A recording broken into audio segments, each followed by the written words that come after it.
जी नीचे करो ना सब। देखिए,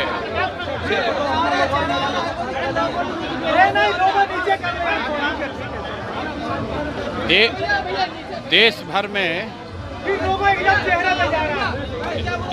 में जो युवा साथी जो कर रहे हैं उसका असर ये है कि पिछले 2-3 महीनों में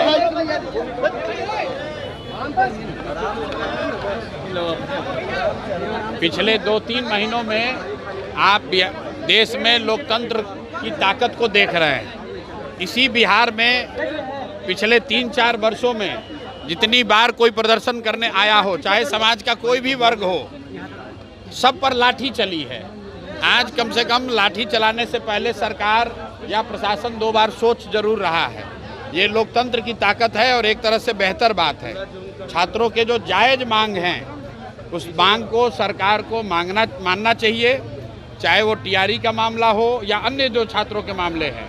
छात्रों के इन मामलों को सरकार दबा नहीं सकती है और हमने ये पहले भी कहा है कि जो कुछ भी जंतर मंतर पर हुआ है वो वन ऑफ नहीं है।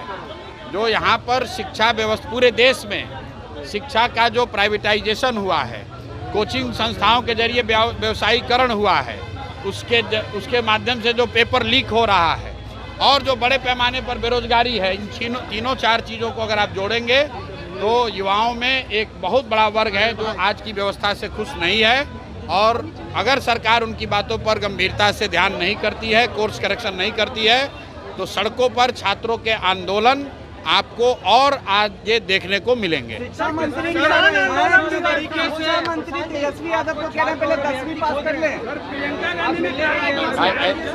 जो लोग मुझे खोज रहे हैं तो हम तो यहीं पटना में ही हैं, रोज यहीं पर घूम रहे हैं। सर, किसानों ने भी आज आंदोलन किया है, हम जमीन नहीं। किसानों का जो आंदोलन है, ये जो 11 सैटेलाइट सिटी बनाने की योजना की घोषणा सरकार ने की है, तुरंत फुरत में बिना कुछ समझे हुए बड़े उद्योगपति और बिल्डर्स को मदद करने के लिए बिहार के सामान्य परिवार के किसान, सामान्य मध्यम वर्गीय किसानों के ज़मीन को औने पौने दाम पर लेकर बड़े उद्योगपतियों को, बिल्डरों को देने की जो साजिश है और 1 साल उस ज़मीन पर कुछ काम नहीं होगा, कोई खरीद बिक्री नहीं कर सकता है, उसके खिलाफ समाज में व्यापक असंतोष है।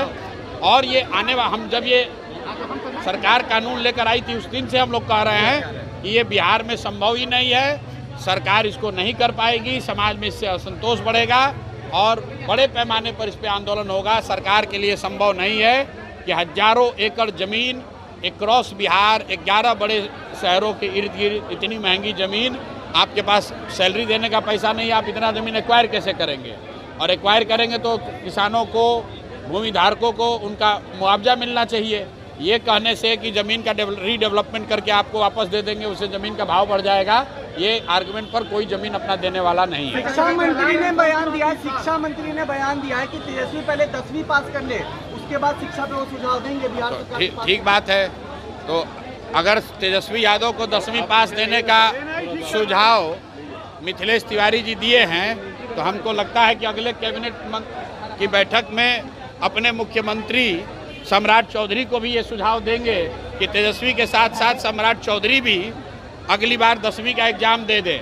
मैं तो बिहार की जनता की ओर से, पढ़े लिखे युवाओं की ओर से, उन सारे लोग की ओर से आग्रह करूंगा कि यहाँ के नेता मुख्यमंत्री सम्राट चौधरी और विपक्ष के नेता तेजस्वी यादव, दोनों आदमी अगली बार मैट्रिक का एग्ज़ाम देकर पास हो जाए, ताकि यहाँ के लोगों का विश्वास हो कि भाई इनको ये मैट्रिक भी पास अपने दम पर कर सकते हैं। दोनों को अगली बार मैट्रिक का परीक्षा देना चाहिए।